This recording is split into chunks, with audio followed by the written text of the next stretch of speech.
ओम हनुमंते नमः। बजरंगबली की जय। प्रिय भक्तजनों, मंगलवार का दिन भगवान हनुमान जी को समर्पित है।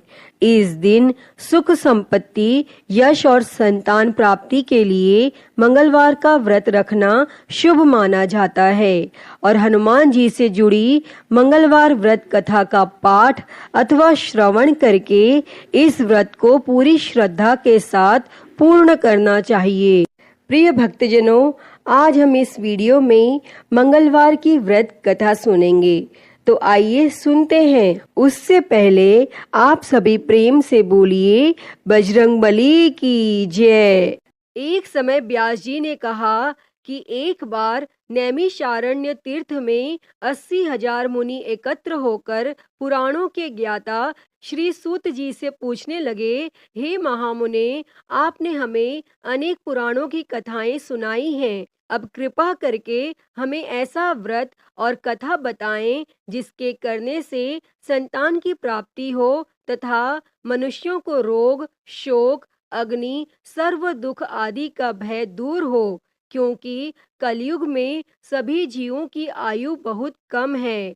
फिर इस पर उन्हें रोग चिंता के कष्ट लगे रहेंगे, तो फिर वह श्री हरि के चरणों में अपना ध्यान कैसे लगा सकेंगे। तब श्री सूत जी बोले, हे मुनियों, आपने लोक कल्याण के लिए बहुत ही उत्तम बात पूछी है। एक बार युधिष्ठिर ने भगवान श्री कृष्ण से लोक कल्याण के लिए यही प्रश्न किया था। भगवान श्री कृष्ण और युधिष्ठिर का संवाद तुम्हारे सामने कहता हूँ, ध्यान देकर सुनो। एक समय पांडवों की सभा में श्री कृष्ण जी बैठे हुए थे। तब युधिष्ठिर ने भगवान श्री कृष्ण से प्रश्न किया, हे प्रभु, हे नंद नंदन गोविंद, आपने मेरे लिए अनेकों कथाएं सुनाई हैं। आज आप कृपा करके ऐसा व्रत या कथा सुनाएं जिसके करने से मनुष्य को रोग चिंता का भय समाप्त हो और उसको पुत्र की प्राप्ति हो। हे प्रभु, बिना पुत्र के जीवन व्यर्थ है। पुत्र के बिना मनुष्य नरकगामी होता है और पुत्र के बिना मनुष्य पितृ ऋण से छुटकारा नहीं पा सकता और न ही उसका पुण्य नामक नरक से उद्धार हो सकता है। अतः पुत्रदायक व्रत बतलाएं।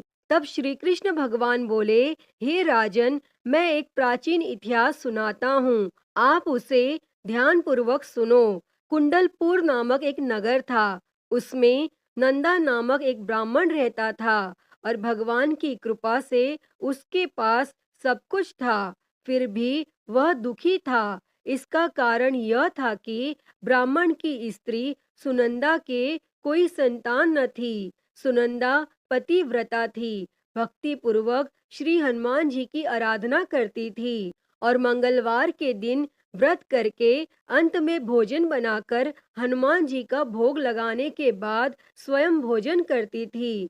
एक बार मंगलवार के दिन ब्राह्मणी गृह कार्य की अधिकता के कारण हनुमान जी को भोग न लगा सकी, तो इस पर उसे बहुत दुख हुआ और उसने कुछ भी नहीं खाया और अपने मन में प्रण किया कि अब तो अगले मंगलवार को ही हनुमान जी को भोग लगाकर अन्न जल ग्रहण करूंगी। तब ब्राह्मणी सुनंदा प्रतिदिन भोजन बनाती, श्रद्धा पूर्वक पति को खिलाती, परंतु स्वयं भोजन नहीं करती और मन ही मन श्री हनुमान जी की आराधना करती थी। इसी प्रकार 6 दिन गुजर गए और ब्राह्मणी सुनंदा अपने निश्चय के अनुसार भूखी प्यासी निराहार रही और अगले मंगलवार को ब्राह्मणी सुनंदा प्रातः काल ही बेहोश होकर गिर पड़ी। तब ब्राह्मणी सुनंदा की इस असीम भक्ति के प्रभाव से श्री हनुमान जी बहुत प्रसन्न हुए और प्रकट होकर बोले, सुनंदा, मैं तेरी भक्ति से बहुत प्रसन्न हूँ, तू उठ और वर मांग। तब सुनंदा अपने आराध्य देव श्री हनुमान जी को देखकर आनंद की अधिकता से विह्वल हो श्री हनुमान जी के चरणों में गिरकर बोली, हे प्रभु, मेरी कोई संतान नहीं है, कृपा करके मुझे संतान प्राप्ति का आशीर्वाद दें, आपकी अति कृपा होगी।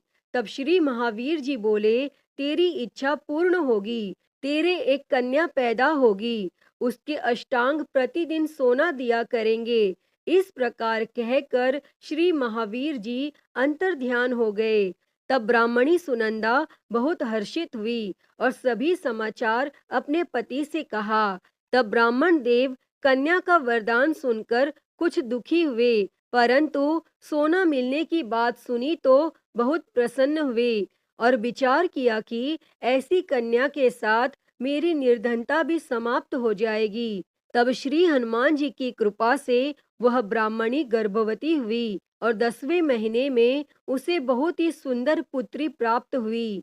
यह बच्ची अपने पिता के घर में ठीक उसी तरह से बढ़ने लगी जिस प्रकार शुक्ल पक्ष का चंद्रमा बढ़ता है। और 10वें दिन ब्राह्मण ने उस बालिका का नामकरण संस्कार कराया। उसके कुल पुरोहित ने उस बालिका का नाम रत्नावली रखा, क्योंकि यह कन्या सोना प्रदान किया करती थी। इस कन्या ने पूर्व जन्म में बड़े ही विधान से मंगल देव का व्रत किया था। रत्नावली का अष्टांग बहुत सा सोना देता था और उस सोने से नंदा ब्राह्मण बहुत ही धनवान हो गए। अब ब्राह्मणी भी बहुत अभिमान करने लगी थी। समय बीतता रहा। अब रत्नावली 10 वर्ष की हो चुकी थी। एक दिन जब नंदा ब्राह्मण प्रसन्न चित्त था, तब सुनंदा ने अपने पति से कहा, मेरी पुत्री रत्नावली विवाह के योग्य हो गई है, अतः आप कोई सुंदर तथा योग्य वर देखकर इसका विवाह कर दें। तब यह सुनकर ब्राह्मण बोला, अभी तो रत्नावली बहुत छोटी है। तब ब्राह्मणी बोली, शास्त्रों की आज्ञा है कि कन्या 8वें वर्ष में गौरी, 9 वर्ष में रोहिणी, 10वें वर्ष में कन्या, इसके पश्चात रजस्वला हो जाती है। गौरी के दान से पाताल लोक की प्राप्ति होती है और रोहिणी के दान से वैकुंठ लोक की प्राप्ति होती है। कन्या के दान से इंद्रलोक में सुखों की प्राप्ति होती है। अगर हे पतिदेव रजस्वला का दान किया जाता है तो घोर नरक की प्राप्ति होगी। इस पर ब्राह्मण बोला, अभी तो रत्नावली मात्र 10 ही वर्ष की है और मैंने तो 16-16 साल की कन्याओं के विवाह कराए हैं, अभी जल्दी क्या है। तब ब्राह्मणी सुनंदा बोली, आपको तो लोभ अधिक हो गया लगता है। शास्त्रों में कहा गया है कि माता पिता और बड़ा भाई रजस्वला कन्या को देखते हैं तो वह अवश्य ही नरकगामी होते हैं। तब ब्राह्मण बोला, अच्छी बात है, कल मैं अवश्य ही योग्य वर की तलाश में अपना दूत भेजूंगा। तब दूसरे दिन ब्राह्मण ने अपने दूत को बुलाया और आज्ञा दी कि जैसी सुंदर मेरी कन्या है वैसा ही सुंदर वर उसके लिए तलाश करो। और दूत अपने स्वामी की आज्ञा पाकर निकल पड़ा। तब पंपई नगर में उसने एक सुंदर लड़के को देखा। यह बालक एक ब्राह्मण परिवार का बहुत ही गुणवान पुत्र था। उसका नाम सोमेश्वर था और दूत ने इस सुंदर व गुणवान ब्राह्मण पुत्र के बारे में अपने स्वामी को पूर्ण विवरण दिया और फिर शुभ मुहूर्त में विधि पूर्वक कन्या दान करके ब्राह्मण ब्राह्मणी संतुष्ट हुए। परंतु ब्राह्मण के मन में तो लोभ समाया हुआ था। उसने कन्या दान तो कर दिया था, पर वह बहुत खिन्न भी था। उसने विचार किया कि रत्नावली तो अब चली जाएगी और मुझे इससे जो सोना मिलता था वह अब मिलेगा नहीं। मेरे पास जो धन था कुछ तो इसके विवाह में खर्च हो गया और जो शेष बचा है वह भी कुछ दिनों पश्चात समाप्त हो जाएगा।